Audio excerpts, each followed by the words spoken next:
देश में कोरोना संक्रमण की रफ्तार लगातार बढ़ती जा रही है और सबसे परेशान करने वाली बात यह है कि देश में कोरोना संक्रमण और मौत के आंकड़े नए रिकॉर्ड बना रहे हैं। 24 घंटे के अंदर देश में संक्रमण और मौत के केस सबसे ज्यादा आए हैं। वहीं राहत देने वाली खबर यह है कि 3,29,113 लोग संक्रमण से ठीक भी हुए हैं। देश में अभी भी 35,66,398 एक्टिव केस हैं। तो चलिए अब आपको कोरोना से जुड़े 10 बड़े अपडेट बता देते हैं। देश में कोरोना संक्रमण के रिकॉर्ड 4,12,262 नए मामले सामने आए हैं। 24 घंटे में देश में कोरोना से 3,980 लोगों की मौत हुई है। कोरोना संक्रमण से 24 घंटे में 3,29,113 लोग ठीक हुए। भारत ने दुनिया में सबसे तेज 16 करोड़ वैक्सीन डोज लगाई। दिल्ली ऑक्सीजन संकट पर सुप्रीम कोर्ट में आज सुनवाई होनी है। दिल्ली को 700 मीट्रिक टन ऑक्सीजन का प्लान देगा केंद्र सरकार ने कोरोना की तीसरी लहर की चेतावनी दी है। तीसरी लहर के समय और खतरे का अंदाजा अभी नहीं है।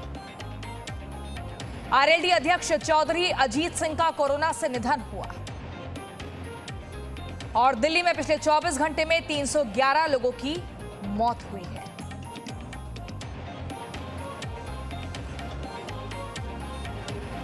तो देश कोरोना की दूसरी लहर को झेल रहा है, लेकिन अब एक बड़ा डर कोरोना की तीसरी लहर को लेकर जताया जा रहा है। देखिए, कोरोना की तीसरी लहर की आशंका केंद्र सरकार ने जताई है, लेकिन सरकार ने ये नहीं बताया ये लहर कब आएगी। लेकिन डर इस बात का है कि कोरोना की तीसरी लहर कितनी खतरनाक साबित होगी। कोरोना की तीसरी लहर की आशंका के बाद सवाल ये भी पूछे जा रहे हैं, दूसरी लहर से निपटने की तैयारी देश में नहीं दिखाई दी, लेकिन कोरोना की तीसरी लहर से निपटने के लिए हम कितने तैयार हैं।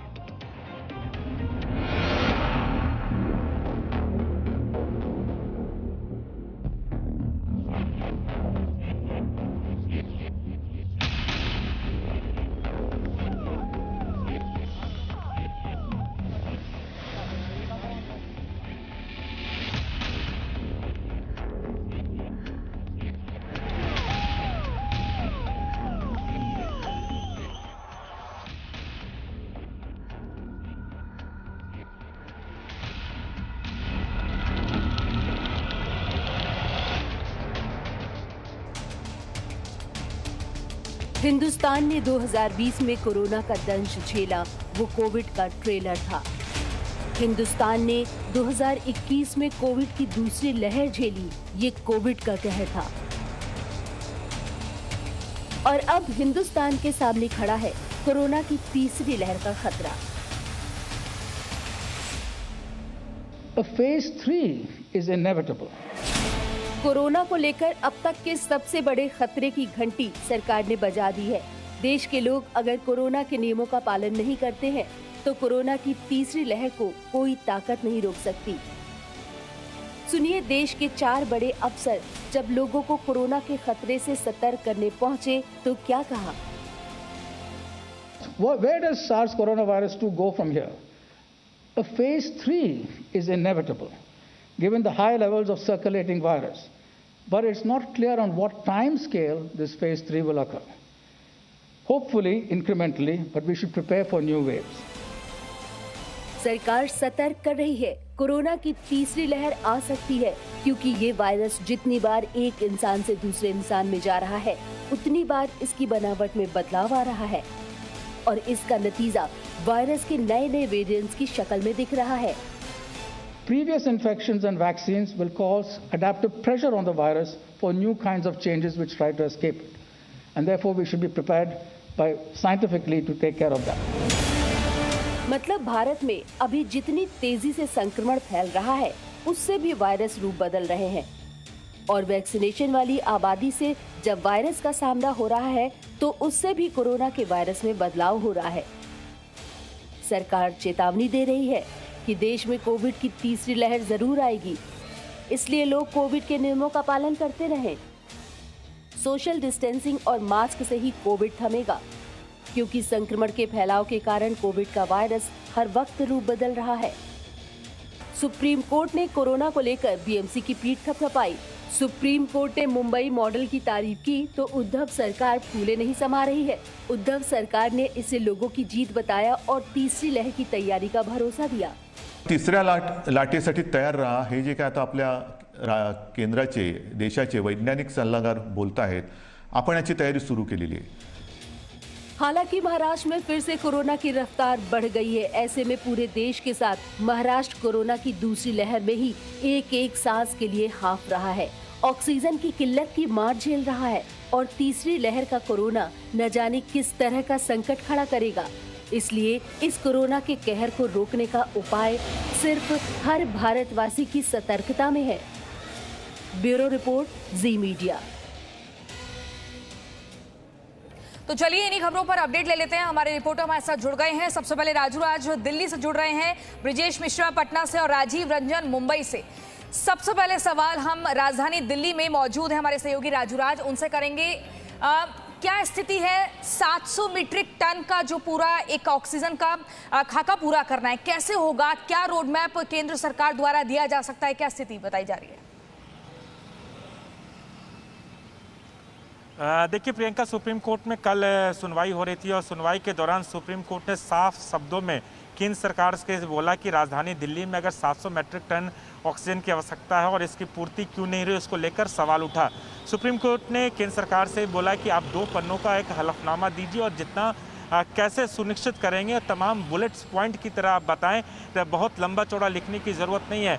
कैसे आप ऑक्सीजन की सप्लाई करेंगे, कैसे इसको सुनिश्चित करेंगे, कहाँ कहाँ दिया जाएगा। इसके अलावा सुप्रीम कोर्ट में आज सुनवाई है, अहम सुनवाई होनी है और जिसमें सुप्रीम कोर्ट एक कमेटी भी बना सकती है, जिस कमेटी के तहत उसमें प्राइवेट डॉक्टर भी शामिल हो सकते हैं और ऑक्सीजन की सप्लाई राजधानी दिल्ली के तमाम अस्पतालों में की जानी है, कैसे होनी है, तमाम लेकर क्या प्लान है, आज इसको लेकर मांग की है और कुछ देर के बाद सुप्रीम कोर्ट में सुनवाई होनी और केंद्र सरकार को अपना जवाब देना है कि कैसे 700 मीट्रिक टन जो दिल्ली को आवश्यकता है ऑक्सीजन की, वो कैसे मुहैया कराया जाए। क्योंकि लगातार ये बात सवाल उठा रहे थे दिल्ली सरकार की तरफ से भी, केंद्र सरकार को भी बोला जाता राजधानी में 700 मीट्रिक टन ऑक्सीजन की ज़रूरत है, लेकिन जो सप्लाई हो रही है 480, 490 और महज 500 मीट्रिक टन ऑक्सीजन की सप्लाई हो रही है। कहीं ना कहीं एक बड़ा गैप है जिसके चलते उन लोगों को दिक्कत हो रही है जो होम आइसोलेशन में है, जिनके परिवार हर रिफिलिंग सेंटर पे, हर ऑक्सीजन प्लांट पर दर दर भटकने को मजबूर हो रहे हैं और जिस जगह पर वो खड़े रहे वहाँ तमाम भीड़ होती है, जिससे कोरोना का जो संकट बढ़ने की जगह और घटने की जगह और भी बढ़ता जा रहा है। तो आज प्लान देना है सुप्रीम कोर्ट के केंद्र सरकार की तरफ से कि ये कैसे सुनिश्चित किया जाएगा कि 700 मीट्रिक टन दिल्ली को कैसे मिलेगा, कहाँ से मिलेगा, किन राज्यों से मिलेगा, केंद्र सरकार कैसे कैसे 700 मीट्रिक टन दिल्ली सरकार को देगी और किनको सप्लाई होनी है, तमाम खाका किया जाएगा। एक कमेटी भी बनाई जाएगी और उस कमेटी के जरिए जो दिल्ली में ऑक्सीजन की आपूर्ति है, जो डिमांड और सप्लाई की जो गैप है, उसको कैसे फुल किया गया, इस पर सुनवाई होनी है। ठीक है राजू, आप नजर बनाए रखिए, आपसे लगातार हम जानकारी लेते रहेंगे क्या कुछ अपडेट है, आपसे कितनी देर में स्थिति साफ होगी। सबसे पहले जी न्यूज के माध्यम से हम अपने दर्शकों को बताएंगे और अब सीधा चलते हैं पटना में मौजूद हैं ब्रिजेश मिश्रा। जिस तरह से मौजूदा स्थिति बनी हुई है, हम सर्वोच्च अदालत की बात करें या फिर हम हाईकोर्ट की बात करें, अलग अलग राज्यों में सख्त टिप्पणी आ रही है और पटना हाईकोर्ट ने भी सीधा तौर पर कहा था कि भाई अगर राज्य सरकार से नहीं हो रहा है कुछ तो सेना को वहां पर लगा दें। क्या इस पर मौजूदा स्थिति बनी हुई है? बिल्कुल प्रियंका, जिस तरीके से तल्ख टिप्पणी में लगातार पटना हाईकोर्ट कर रहा है, राज्य सरकार इसके सामने जवाब देते नहीं बन रहा है। आप समझ सकती हैं कि जब दिल्ली और मुंबई जिसका मेडिकल फैसिलिटी माना जाता है कि पटना से, बिहार से लोग जाते हैं दिल्ली और मुंबई इलाज कराने, आम दिनों में भी आप बिहार की जो मेडिकल फैसिलिटी है वो आईसीयू में रहती है, कोई व्यवस्था नहीं है और उस पर से ये महामारी आई है प्रियंका। तो आप समझ सकती है कि सारे जितने भी सरकारी अस्पताल हों या निजी अस्पताल हों, सारे बेड फुल हैं। यहाँ तक कि जो होम आइसोलेशन में जो लोग हैं उनको ऑक्सीजन नहीं मिल पा रहा है। लिहाजा पटना हाईकोर्ट ने एक मॉनिटरिंग कमेटी बनाई है, जो अब चीफ जस्टिस यहाँ पे हैं संजय करोल, उनकी खंडपीठ ये मॉनिटरिंग करेगी। तो निश्चित रूप से आज जो अहम सुनवाई हुई है और सरकार से तमाम जवाब मांगे गए हैं कि आखिर उसका जो प्लान है, फ्यूचर प्लान है, किस तरीके से, क्योंकि ये अब मामला शहर तक नहीं प्रियंका रहा है, ये अब गांव में जा रहा है। और गांव में मेडिकल फैसिलिटी की बात करें तो पहले ही दम तोड़ चुकी है, फैसिलिटी वहां पे है ही नहीं। जितना दबाव है वो पटना पे आ रहा है। जितने भी आसपास के जो जिले हैं, या जहानाबाद हो, गया हो, नालंदा हो, नवादा हो, जो भी वहां से पीड़ित हो रहे हैं वो पटना की ओर कूच कर रहे हैं। और पटना की हालत ये है कि यहाँ पे सब जगह नो वैकेंसी का बोर्ड लगा दिया गया है। तो ऐसी स्थिति में फ्यूचर प्लान आपके पास क्या है, उसके लिए जवाब मांगे गए हैं। और यही वजह है कि देखिए, जब पटना हाईकोर्ट ने ये कहा कि अगर आप लॉकडाउन नहीं लगाते हैं तो मुझे कुछ फैसला लेना पड़ेगा और आप जवाब मांगिए, उसके तुरंत बाद यहाँ पे लॉकडाउन लगता है। इसकी तरह से तल्ख टिप्पणी की गई कि आपसे अगर नहीं संभलता है तो सेना के हवाले क्यों नहीं किया जाए। तो इस तमाम जो सवाल पटना हाईकोर्ट ने उठाए हैं, उसका जवाब आज सरकार को देना है। बिल्कुल ब्रिजेश, लगातार हम आपसे अपडेट लेते रहेंगे और अब सीधे राजीव रंजन की तरफ रुख करते हैं, जो कि मुंबई से इस वक्त जुड़े हुए हैं। राजीव, जिस तरह से देखिए नाराजगी चाहे सर्वोच्च अदालत की तरफ से व्यक्त की जा रही हो, हाईकोर्ट की तरफ से, ऐसे में राज्य सरकार हो या केंद्र सरकार, चुनौती बड़ी है। रोड मैप देना है कि कैसे मौजूदा समस्याओं से निपटा जाएगा। क्या कुछ हालात हैं मुंबई में? देखिए प्रियंका, सबसे बड़ी बात है कि जिस तरीके से सुप्रीम कोर्ट का वर्डिंग है, सुप्रीम कोर्ट ने जिस तरीके से निर्देश दिया है कि आप अपने राज्य में जिस तरीके से ऑक्सीजन की आपूर्ति को किस तरीके से नहीं सुधारते हैं, आपको सीख लेनी चाहिए मुंबई से। यानी स्थानीय निकाय मुंबई महानगर पालिका ने जिस तरीके से ऑक्सीजन का डिस्ट्रीब्यूशन और ऑक्सीजन की मुहैया लोगों तक कराई है, वो बात पूरी तरह से दृष्ट है और उस बात को लेकर उल्लेख भी किया गया है। आखिर क्या है मिशन ऑक्सीजन मुंबई का, यह भी जानना बेहद जरूरी है। मिशन ऑक्सीजन के मुताबिक जिस तरह जहां जहां ऑक्सीजन की जरूरत है उसके लिए एक वार रूम बनाया गया है। उस वार रूम के लिए अलग अलग जो भी वार्ड हैं, यानी 27 वार्डों में वार रूम बनाया गया, जिस व्यक्ति को जहां ऑक्सीजन की जरूरत है, होम आइसोलेशन में भी, उसे बीएमसी से कांटेक्ट होता है और बीएमसी उसके जरिए मुहैया भी कराती है। इसके अलावा जिन जिन हॉस्पिटलों में ऑक्सीजन की जितनी जरूरत है वो बीएमसी पहले ही रिक्वायरमेंट अपने आप सूचीबद्ध कर लेती है और इसके बाद जो प्लांट है, जो निकटवर्ती प्लांट है, उन प्लांटों पर भेजा जाता है। और इसके स्टाफ जो हैं, यानी बीएमसी के स्टाफ जो वहां जाकर ऑक्सीजन सिलेंडर लाते हैं और उन हॉस्पिटलों में देते हैं। यानी पूरी तरह से निष्पक्ष तरीके से, पारदर्शी तरीके से ऑक्सीजन का डिस्ट्रीब्यूशन अलग अलग हिस्सों में होता है और ये स्थानीय निकाय की तरफ से। यही बात सुप्रीम कोर्ट ने कही है कि मुंबई से सीख लेनी चाहिए और इस बात को लेकर हर जगह इस बात को कही जा रही है कि स्थानीय निकाय ने जिस तरीके से इसका मैनेजमेंट किया, यानी मिशन ऑक्सीजन को लेकर आगे बढ़े हैं, इसमें कहीं किसी को दिक्कत नहीं आई है, लिहाजा इसी तरीके से सीख लेनी चाहिए। अब इस बात को लेकर मुख्यमंत्री ने भी उल्लेख किया है कि हमारे पास ऑक्सीजन की कमी थी। आपको इतना तो अंदाजा हो ही गया होगा कि इस वायरस को सरकारें नहीं रोक सकती, इन्हें रोकना सिर्फ आपके हाथ में है और तरीका वही सोशल डिस्टेंसिंग और मास्क है। हम ये बार बार आपको इसलिए याद दिलाते हैं क्योंकि इन दिनों देश के अस्पतालों में जो हालात हैं उन्हें हर देशवासी शायद नहीं देख पा रहा है, और देख भी रहा है तो मरीजों की हालत, क्या आपने कभी सोचा है कि लाखों लाख मरीजों की जो लोग देखभाल कर रहे हैं, दवा इलाज कर रहे हैं, उनकी क्या हालत है? चलिए आपको दिखाते हैं इन डॉक्टरों और हेल्थ वर्कर्स की हालत। देखकर आपको दया आ जाएगी, लेकिन देश की खातिर वो डटे हैं तो डटे हैं।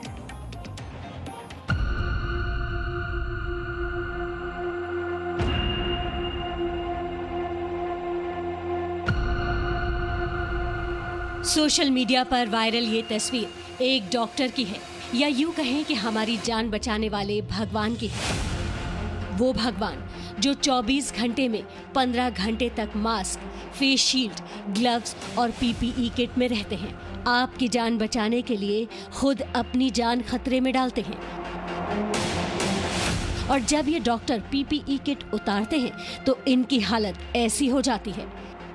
पसीने से लथपथ, यानी शरीर का पूरा पानी बाहर आ चुका होता है, जो किसी को भी बीमार करने के लिए काफी है। बावजूद इसके कोरोना के इस जंग में डॉक्टर लोगों की जिंदगियों को बचाने के लिए जी जान से लगे हैं, लेकिन ऐसा वो कब तक कर पाएंगे? आखिर इस कोरोना के आतंक से लड़ने की कोई तो सीमा होगी। हम हर दिन ये बताते हैं कि ऑक्सीजन खत्म हो रही है, अस्पताल में बेड नहीं है, दवाइयाँ नहीं मिल रही हैं, लेकिन क्या हमने कभी किसी डॉक्टर की कहानी जानने की कोशिश की? क्या 1 साल में डॉक्टर नहीं थक चुके होंगे? क्या हमने ये जानने की कोशिश की अपने परिवार को खतरे में डालकर हमें बचाने वाले ये डॉक्टर्स कैसे जी रहे हैं? अस्पताल में जब मरीज आंखों के सामने होते हैं, 30 साल, 35 साल, 40 साल के भी होते हैं, दिल करता है कि कुछ ऐसा जादू हो जाए कि सब ठीक हो जाए, ये सारा संकट हट जाए, लेकिन कई बार बचा नहीं पाते हैं। कई बार ये होता है कि हमारे डॉक्टर मित्रों के ही परिवार में, हमारे अपने परिवारों में ही कई बार बच नहीं पाते हैं, कोरोना से कैजुअलिटी हो जाती हैं। तो स्ट्रेस बहुत है, लेकिन हमें हार नहीं माननी है, दिल छोटा नहीं करना है। संकट आया है, हमेशा नहीं रहेगा। डॉक्टर्स की ये कहानी हम आपको दिखाएं, उससे पहले ये जानने की जरूरत है कि देश में आज की तारीख में कितने डॉक्टर्स हैं और एक डॉक्टर कितने कोरोना मरीजों का इलाज कर रहा है। सरकारी आंकड़ों के मुताबिक देश में कोरोना का इलाज करने वाले कुल 10,80,656 डॉक्टर हैं, जबकि 2,06,65,148 लोगों को कोरोना हो चुका है। यानी एक डॉक्टर तकरीबन 19 कोरोना पीड़ितों का इलाज कर चुका है। देश भर में कोरोना से जो जंग चल रही है, उसमें सबसे ज़रूरी जो आधार है हमारा, वो हमारे डॉक्टर्स हैं, हमारे फ्रंटलाइन वर्कर्स हैं, और वो भी लगातार इस दूसरी वेव में अपने जी जान के साथ लगे हुए हैं और मदद कर रहे हैं, उन पेशेंट्स की इलाज कर रहे हैं जिससे कि वो उनकी ज़िंदगी बच पाए। ऐसे बहुत से लोग हैं जो खुद भी संक्रमित हुए, यानी कि वो डॉक्टर्स खुद संक्रमित हो गए, उनकी सेवा करते करते उस खतरनाक स्ट्रेन का जो था उसके चुंगल में फंसे, लेकिन बचकर वापस से आकर वापस से वही ड्यूटी निभा रहे हैं। ऐसे में उन डॉक्टर्स का दर्द समझिए जो सिर्फ एक बार नहीं, 2-2 बार कोरोना संक्रमित हो चुके हैं। बावजूद इसके उसी कोरोना वार्ड में तैनात है। हर पल उन्हें संक्रमण का खतरा रहता है, लेकिन वो लोगों की जान बचाने में लगे हैं। दिल्ली और देश के अस्पतालों में महामारी के समय में भी जी जान से काम कर रहे डॉक्टरों के बारे में सोचिए। कभी कभी वो थक जाते हैं, खुद को लाचार और बेबस भी महसूस करते हैं, लेकिन हिम्मत नहीं हारते। आज आपको ऐसे डॉक्टरों के दर्द को भी समझना चाहिए। ये दिल्ली के LNJP अस्पताल के डॉक्टर मिर्जा आकिब हैं। कुछ ही दिन पहले ये पॉजिटिव हुए थे, लेकिन जिस दौरान ये कोरोना से लड़ रहे थे, अपना दर्द परिवार तक को बता नहीं पाए। इन्हें डर था कि परिवार के लोग कहीं परेशान न हो जाए। परिवार वाले भी काफ़ी परेशान हो गए थे जब पता चला तो, लेकिन यही है जितना बातें हो सकी उतनी बताई, पूरी बातें भी नहीं बताई घर पे। घर से भी छुपाना पड़ा? हाँ, छुपाना पड़ा। नेगेटिव होने के बाद ही मैंने जो है डिस्कस किया घर पे, उसके पहले तो मैंने डिस्कस भी नहीं किया घर पे उतना। कोरोना से ठीक होने के कुछ दिन बाद ही इन्हें फिर ड्यूटी पर लौटना पड़ा, क्योंकि अस्पताल में डॉक्टरों की कमी है और लोगों की जान बचानी है। रिक्वायरमेंट है इस समय डॉक्टर्स की, तो इस वजह से ड्यूटी जल्दी ज्वाइन करना पड़ा मेरे को। सो यही सोच के मैंने ज्वाइन किया यहाँ पे। हालांकि हेल्थ की कंडीशन ऐसी नहीं थी कि मैं रिसेंटली तुरंत ज्वाइन कर पाता, लेकिन फिर भी क्योंकि रिक्वायरमेंट थी तो मैंने ज्वाइन किया। आकिब जैसे डॉक्टरों के लिए काम करना उस वक्त और मुश्किल हो जाता है जब PPE किट में 14 घंटे लगातार ड्यूटी करनी पड़ती है, जो शरीर और दिमाग दोनों को थका देता है।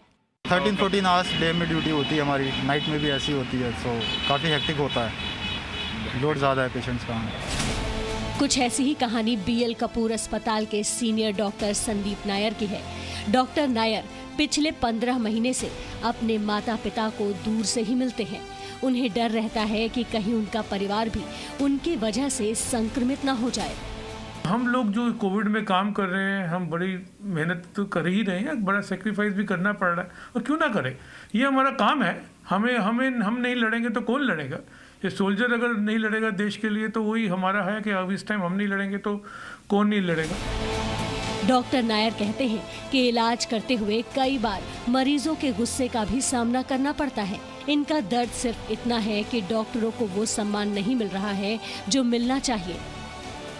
हम ये नहीं कहते आप हमें थैंक यू कहें, हम ये नहीं कहते कि हमारे को आप आके कुछ कहें, लेकिन कम से कम रिस्पेक्ट करें कि ये नहीं सोचे, कई बार हम फ़ोन नहीं उठा सकते पेशेंट्स के, कई बार हम आंसर नहीं कर पाते क्योंकि हमने जब पीपीई किट डाला होता है, राउंड लेते हैं, तो आसान नहीं होता कि सब टाइम कर सके, क्योंकि हम पेशेंट्स में घिरे हुए हैं। अभी भी मैं 98 पेशेंट्स देख के आ रहा हूँ और देखने जा रहा हूँ। सो राउंड लगा रहे हैं, काम कर रहे हैं। So just respect and just see that we are also working under tremendous pressure. Doctor Nayak एक दिन में तकरीबन 100 मरीज देखते हैं। वक्त कैसे बीत जाता है उन्हें पता ही नहीं चलता, खाने पीने तक की याद नहीं आती। सर टाइम का कुछ मालूम ही नहीं है सर। कल 7 बजे आया था, शाम के 7, साढ़े 7, 8 बज गए थे। 12 घंटे 13 घंटे क्योंकि राउंड लेना था, ओपीडी में पेशेंट देखने थे, बाकी जगह देखना था। अब फ़ोन बंद नहीं हो रहा है सर। हर एक मिनट में कम से कम 10 फ़ोन आते हैं बेड के लिए और ट्रीटमेंट के लिए पूछने के लिए। अपनी तरफ से पूरी कोशिश जितनी ऑनलाइन कर सकते, लेकिन उससे ज़्यादा वो हम भी नहीं कर पाते क्योंकि टाइम के कारण। डॉक्टरों के इसी जज्बे पर आज पूरा देश गर्व कर रहा है और प्रधानमंत्री नरेंद्र मोदी खुले मंच से उनकी तारीफ कर रहे हैं। पीएम ने आज ट्वीट कर कहा भी है, ये देखकर अच्छा लगता है कि हमारे हेल्थ वर्कर और नर्स वैक्सीन की बर्बादी रोकने के लिए उदाहरण पेश कर रहे हैं। कोविड-19 के खिलाफ लड़ाई को मजबूत करने के लिए टीके की बर्बादी रोकना जरूरी है। सिर्फ इतना ही नहीं, केंद्र सरकार ने कोरोना मरीजों की देखरेख करने वालों को प्रतिष्ठित कोविड राष्ट्रीय सेवा सम्मान देने का भी ऐलान किया। पिछले साल कोरोना की पहली लहर में भी बहुत से हेल्थ केयर वर्कर्स कोरोना संक्रमण के शिकार हुए थे, लेकिन इस बार हेल्थ केयर वर्कर्स में ऐसे मामले कम नजर आए क्योंकि इस बार वैक्सीन का असर दिख रहा है। आईएमए के आंकड़ों के मुताबिक पिछले साल कोरोना की वजह से देश में 730 से ज्यादा डॉक्टरों की मौत हुई थी। इस बार अप्रैल महीने में अब तक भारत में कम से कम 34 डॉक्टरों की मौत हो चुकी है। बावजूद इसके एलएनजेपी अस्पताल की डॉक्टर रितु बताती हैं कि मरीजों का इलाज करते हुए संक्रमित होने वाले डॉक्टर जैसे ही ठीक होते हैं वो तुरंत ड्यूटी ज्वाइन करते हैं।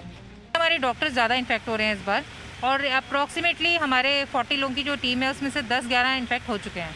पर अच्छी बात यह है कि वो लोग जो इन्फेक्ट हुए हैं वो ठीक हो गए, अपने उसी ज़ील के साथ वापस आ रहे हैं काम करने के लिए, क्योंकि उनको ऐसा लगता है कि उनके आने से अभी और वो जाने बचा सकते हैं, क्योंकि हमारे यहाँ पेशेंट का नंबर कम नहीं हो पा रहा है, इसीलिए वो वापस जल्दी से जल्दी ज्वाइन कर रहे हैं। इनफैक्ट वो मुझे रिक्वेस्ट करते हैं कि हमें जैसे ही नेगेटिव हो वैसे ही हमें वापस आने दिया जाए, जबकि हम कोशिश करते हैं कि उन्हें थोड़ा टाइम दिया जाए रिकवर होने के लिए।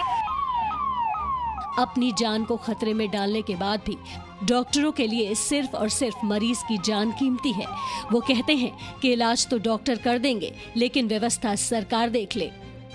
लोगों को थोड़ा सा धीरे रखें, लोग भी, डॉक्टर भी और हॉस्पिटल भी, और उतनी ऑक्सीजन रखें जितनी उनको चाहिए और उतनी ऑक्सीजन देते रहें। हम तो कह रहे हैं सरकार ऐसा करते रहे कि 6 घंटे बाद 2, 4 घंटे बाद 2, 8 घंटे बाद 2 रिक्वायरमेंट देते रहें, तो ताकि हमारा जो मैन पावर है या हमारी जो कोर स्ट्रेंथ है उसको हम मेडिकल मैनेजमेंट कर सकें लोगों का, रादर देन सारा ऑक्सीजन का मैनेजमेंट करते रहें। इन सब के बीच कुछ खबरें ऐसी भी हैं जो परेशान करने वाली हैं।